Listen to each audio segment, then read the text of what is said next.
Hey guys, Navin out on No Limit Hold'em. Said I was going to do this just from time to time. There's 3 days, there's 31 days, so we're still a winning player. I'm going to just pop on to pretty much the first heads up game that opens up here.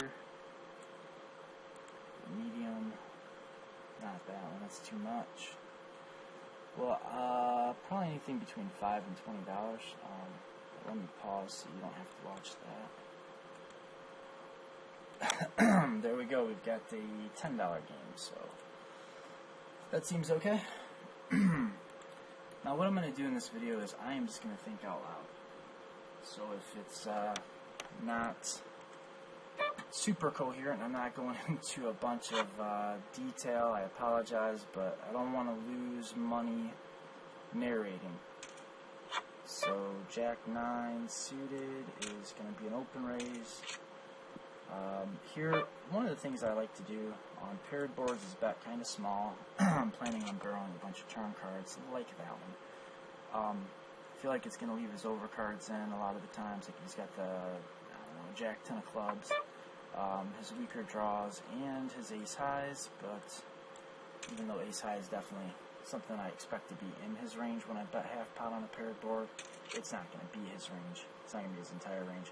Now that he calls me on the flop and turn, he already should have folded out like his small pairs, and if he had like any kind of a draw on the flop, it pretty much got there, right? So,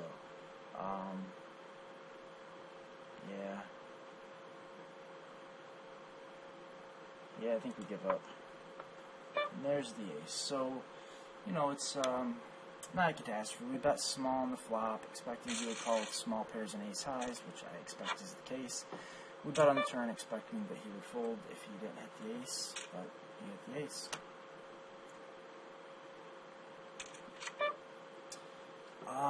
Now this is a similar situation.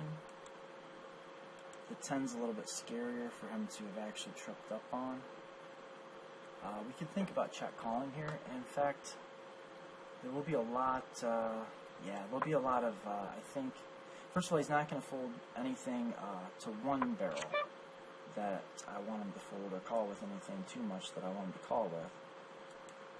So unless we plan on double barreling, which was the other thing we could have done, double barreled any Broadway card, or any heart, or obviously an ace or king. But our ace king just obviously has a lot more showdown value than Jack High did, so checking. And also it has the ability to not only catch a bluff on the flop, but to be able to continue bluff catching on a lot of turns if you would have bet. But I definitely don't think there'd be anything wrong with c-betting the flop and then barreling the turn instead of looking to check call the flop and check call on a lot of turns. Jack 8 offsuit, I think, against most players is probably fine to fold. Most players at NL10. If you're playing a tougher opponent that's 3-betting more often, then you're probably going to want to call with Jack 8 when they 3-bet you. But if he's not 3-betting very often, we don't have to call very often. And again, small bet. Now this time I'm likely going to be giving up if I get action. He can have too much stuff that's going to, well, let's see. That's a pretty good card to bluff. I don't know. His draws, he's not going to fold. Some of them just turned into at least a pair. Some of them got there. He's not going to fold a king. He's not going to fold a 10. I think we just have to give up.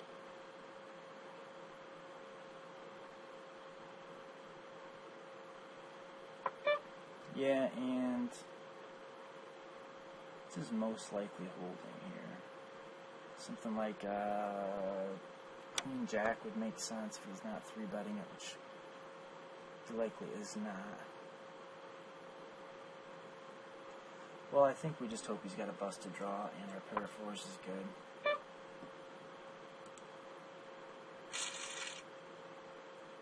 Makes sense too. I would have thought he probably would have 3-bet that pre-flop, but not super shocked. I don't think there's any reason to do anything but check and fold.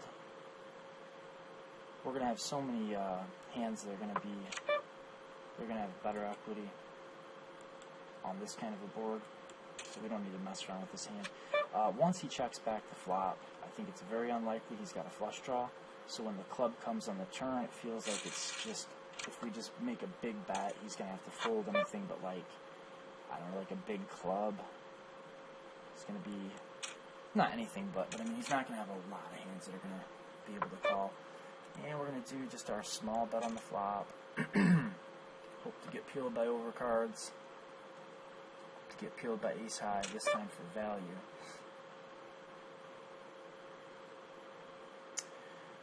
I think he's bluffing a lot here. He does have draws that we might want to get value from. Yeah, I think we want to just let him continue bluffing. Or value betting thin. And we don't want to run into it and get stacked if we don't have to. And once he checks the turn, he's just giving up most of the time, I think. But he could still have some hands that are going to give us action.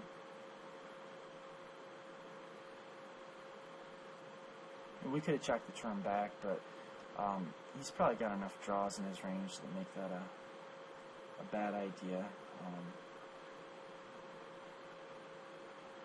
Or just hands that would give us action.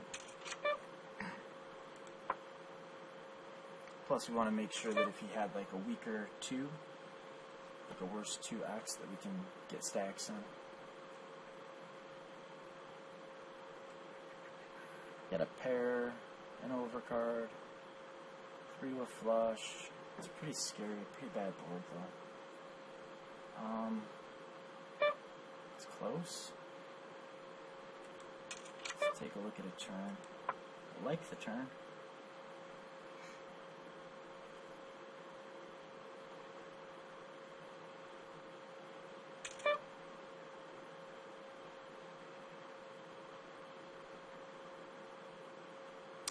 Well, I think if he's got it, he's going to end up handing us our butt anyway. So let's not give him a free draw if he just picked up equity or what have you. There we have it. Now that's kind of a cooler. Maybe he'll accept a rematch, and we can get a nice little video in. Excuse me.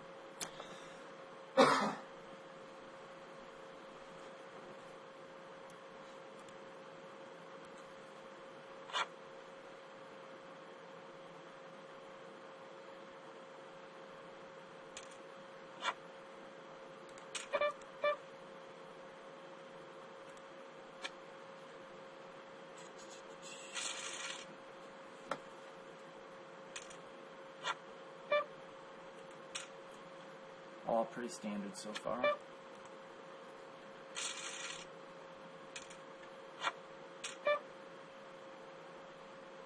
think all options are on the table. We can 3-bet, we can fold, or we can call. If we thought it was a good idea to have a polarized 3-bet range, then I think this would be a good hand to put in it because of the king blocker and the fact that it'll actually be ahead of some of the stuff he flats us with.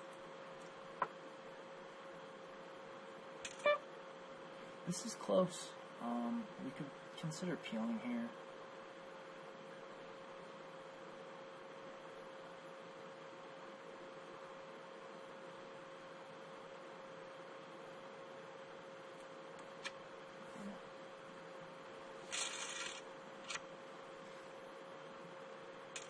Like a backdoor flush draw to go with, then I would have peeled.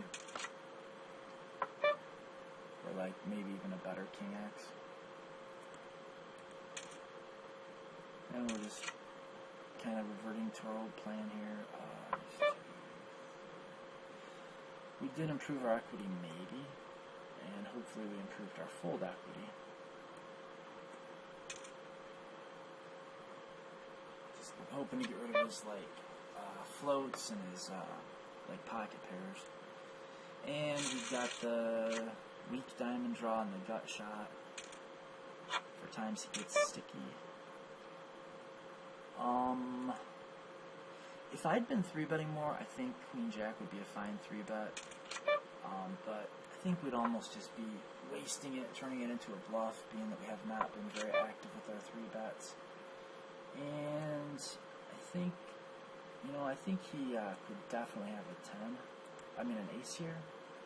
But we probably still have enough equity and fold equity to bet. Mostly when he's checking the flop, it seems he's checking to give up when he checks back.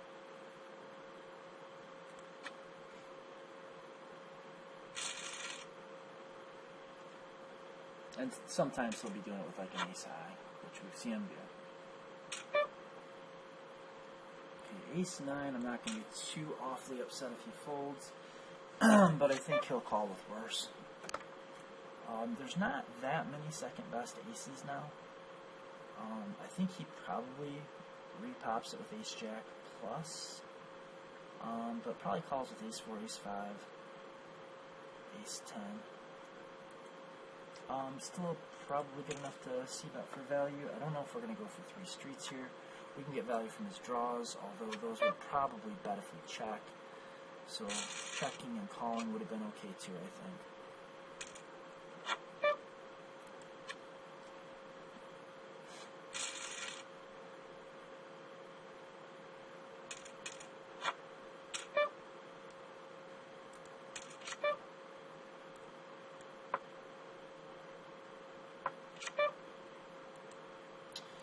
I'm going to bomb here and plan on betting a lot of rivers, and definitely that one. Yeah, so he folds there, kind of lending credence to the fact that we likely get through with a lot of bluffs if he calls the turn and then we don't bink on the river. 5-3 offsuit. I don't know if he's folding enough to make this raise, but I think he's playing straightforward enough on the flop. But it's probably okay to open it.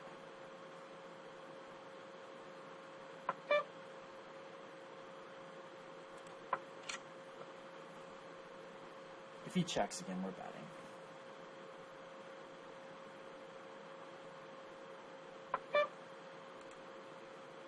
He may well have something like a pocket pair that isn't going to want to fold, so put a little extra on top to maybe get rid of like pocket 7s or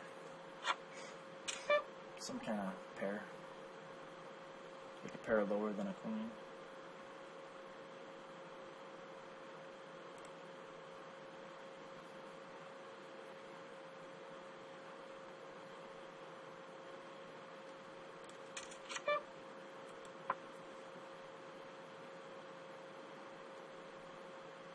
No equity, no showdown value.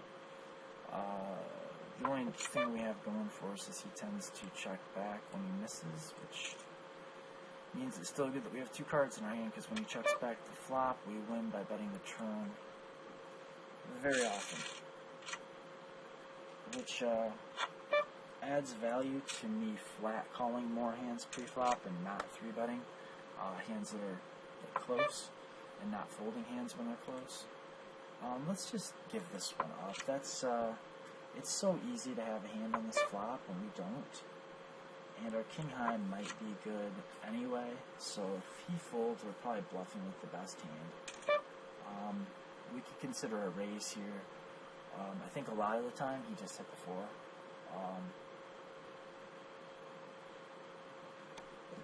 But I mean, I don't know what I would legitimately be raising for value here.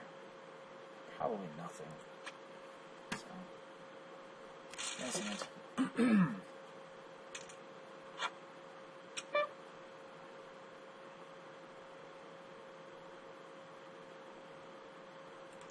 It's close, so we're just going to call because we expect, because he's not c-betting enough.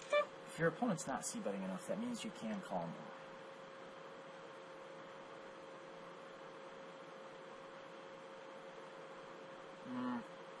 Not folding. Just thinking between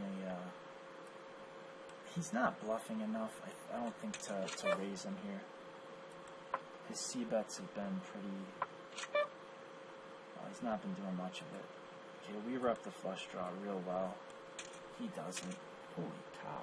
Snap that off. Well, you know, it's just kind of getting unlucky. I think if that had been anything else of spades, he just folds. Or if he'd had anything, you know, he made 2 pair on the river. What are you going to do? So I stand by my line, I guess is the point. I think it was a good line. He just accidentally hit the queen.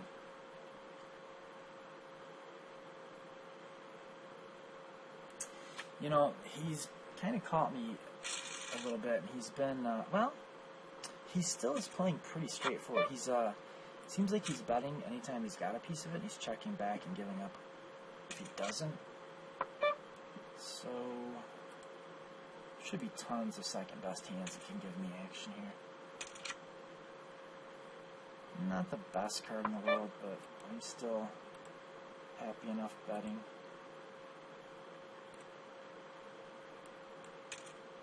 Looks about right for stacks. We didn't want to get raised, but certainly would not have minded a call.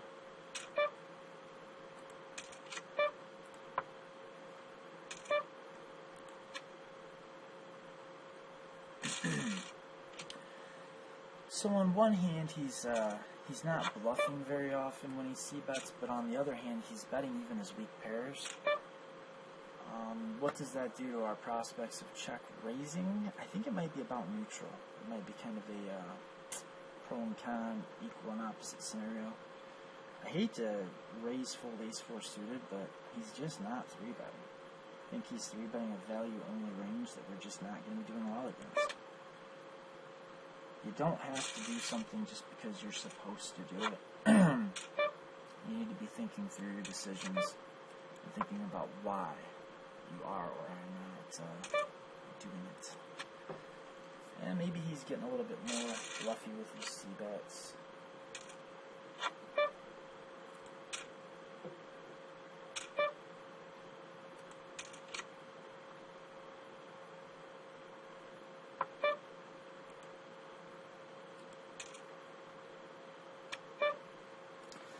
Yeah, so when he makes a non-procedural check, it just means free lunch unless he accidentally improves, like, and I mean, like, unless he accidentally improves on the turn, it's going to be free lunch on the turn. But I think most of the time, like, if he 3-bets and checks to us, I'm going to expect him to fold to a bet. You know, we want to have some kind of potential when we go to the flop out of position.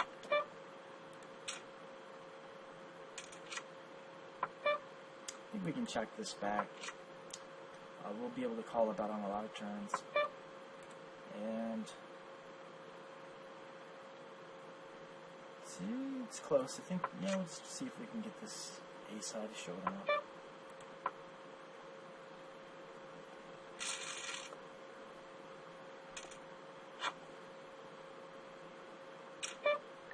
So he's definitely letting us get the showdown too easily.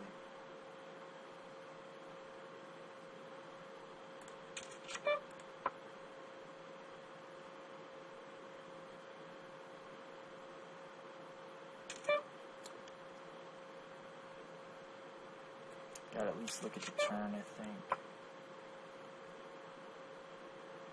Bad card for him to barrel. I think we just bet and hope to get called by something. Oh, how? I misinterpreted the situation. Would it be beginner rookie mistake? I mean, I would have bet anyway. For some reason, I was thinking I had 2 pair. I mean, I did, but I forgot that, you know, my pair was a counterfeit pair. Okay, 3 to the flush, bottom pair. Checking and betting can both make sense. But I think since he's not check raising very often, we may as well bet. Kind of leave our options open on the turn and decide what we want to do.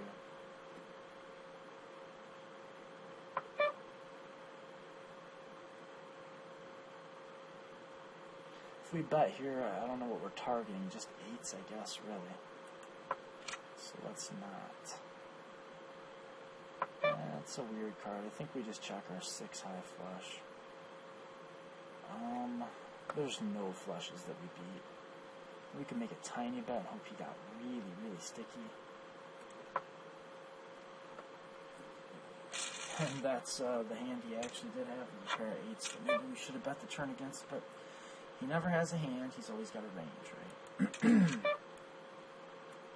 Pretty easy check call here.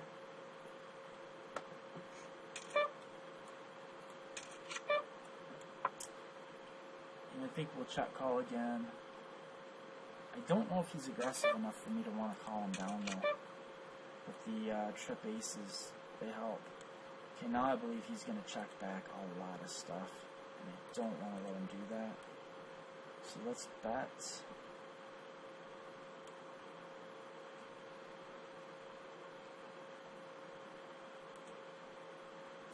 About that much. I think chances are pretty well everything that we beat, he's just going to check back anyway. And I don't see him as a type of player to be 3-barrel bluffing, and it's obviously not a great card for him to 3-barrel bluff if he does have that in his arsenal. So I stand by my lead, river lead.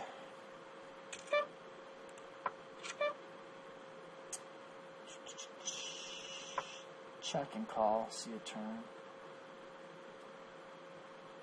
He checks. Okay.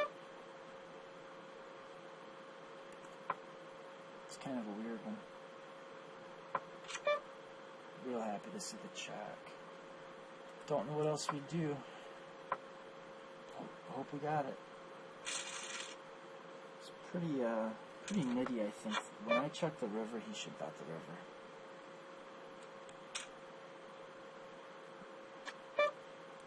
I mean, I understand that it actually shows some level of poker proficiency on his part, that he was scared, thinking that his value bet would be too thin with 2 pair there. But it's just that I, never have him beat, so he may as well try to squeeze out some kind of value, like maybe a tiny little bet. I wasn't going to call, but he doesn't know that.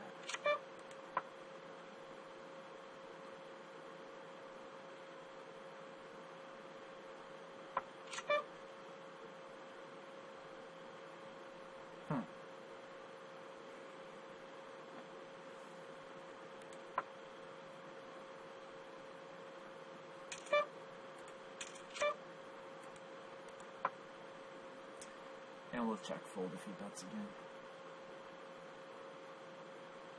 He doesn't seem particularly bluffy, and he's not value betting super thick. Well, I can't beat any of his value bets, so it just comes down to if he's bluffing often enough for me to call, and I just don't think he is.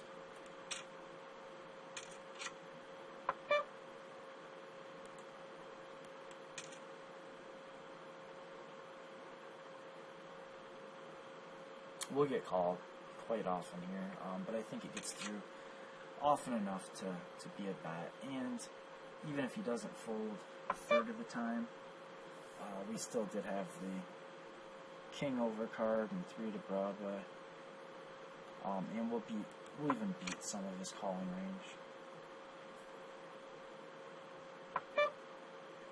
Yeah, I don't suppose there's much else we can do but wave the white flag. It's pretty clear he's got a 7 or an 8, so we could do something like this.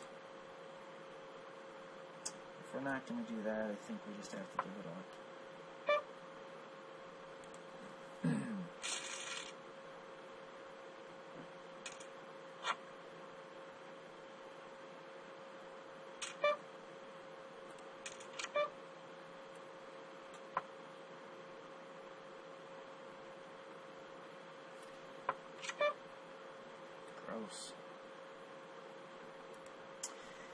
Yeah, I mean, I don't expect to get a bunch of value here, but I think it's better to price out his equity than to just let him check back for free and have,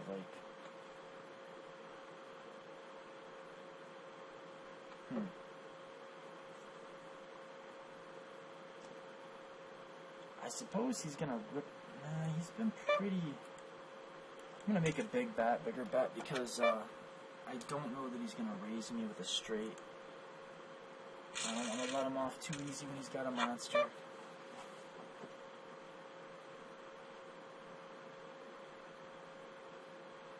We'll open a limping range. I don't expect him to punish me for it.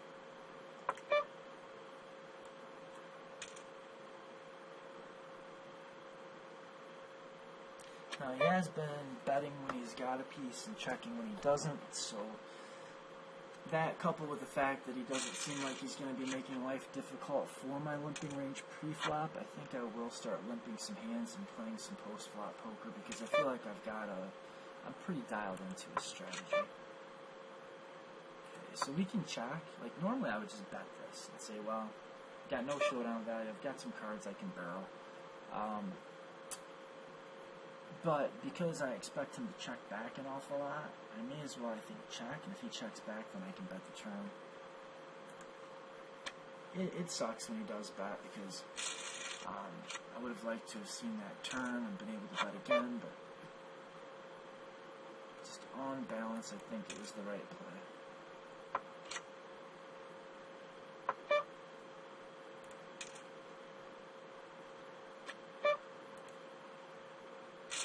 If he's going to play this predictably, I'm going to limp a lot of hands. There just seems to be an awful lot of value in just getting to the flop with this player.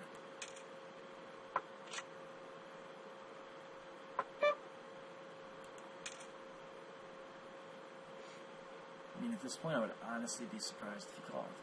If he raised, I wouldn't be that surprised. Like, maybe he's, like betting his mediocre stuff, checking his air, and checking his monsters. But even if that's the case, he's going to have more air than monsters. So if somebody was watching this play, like watching my play, they'd probably think it was pretty bad without the commentary.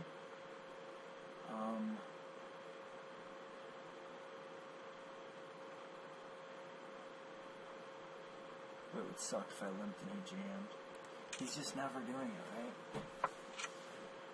right? And somebody would see that,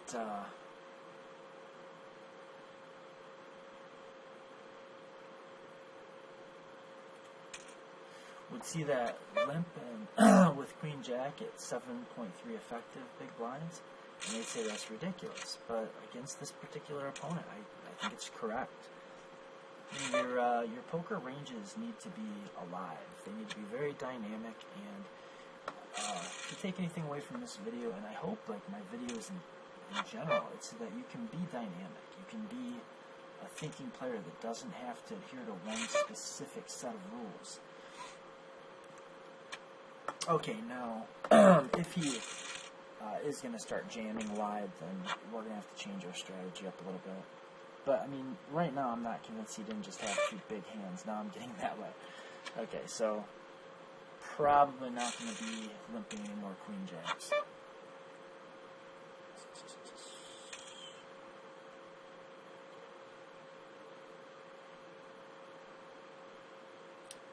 So he levels himself into a check. Okay, no more limping at all.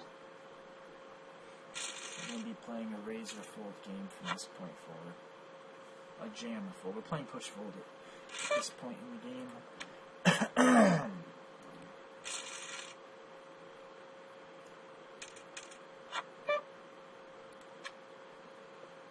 At least until we feel an adjustment, which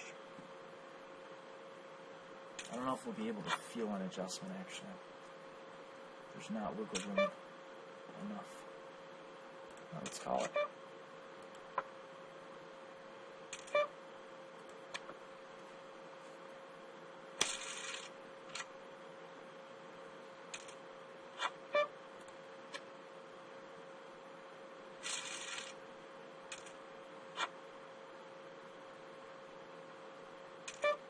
There's the adjustment.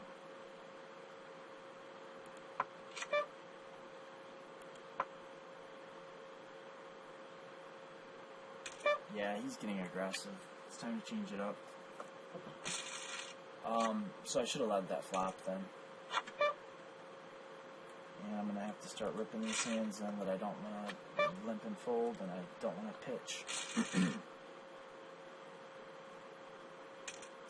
It's a higher variant style that I was hoping to avoid, but sometimes it cannot be avoided.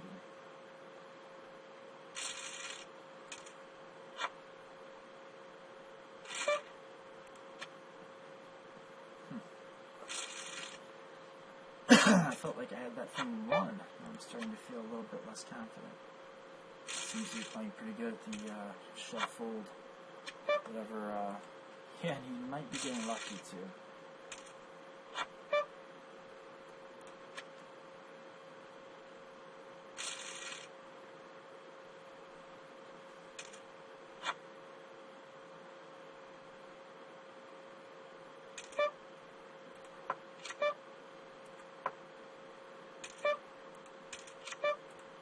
See if he shuts down now.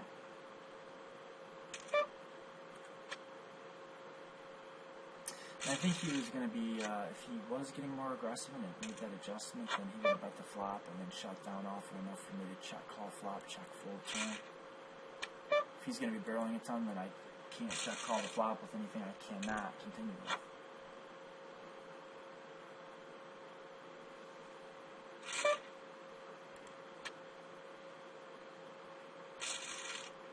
Our image should be relatively tight at this point.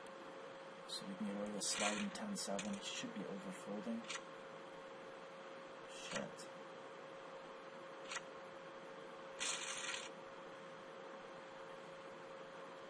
Alright. W'd. When you look at it, can rewind and look at the equities, but it felt like I was like, I don't know, 40%. 10-7 against ace-9. Which is, you know, where the power of aggression comes from. Like, he can hit the fold button even when he calls with a hand like ace-9. Even a hand like as marginal as 10-7 is far from dead.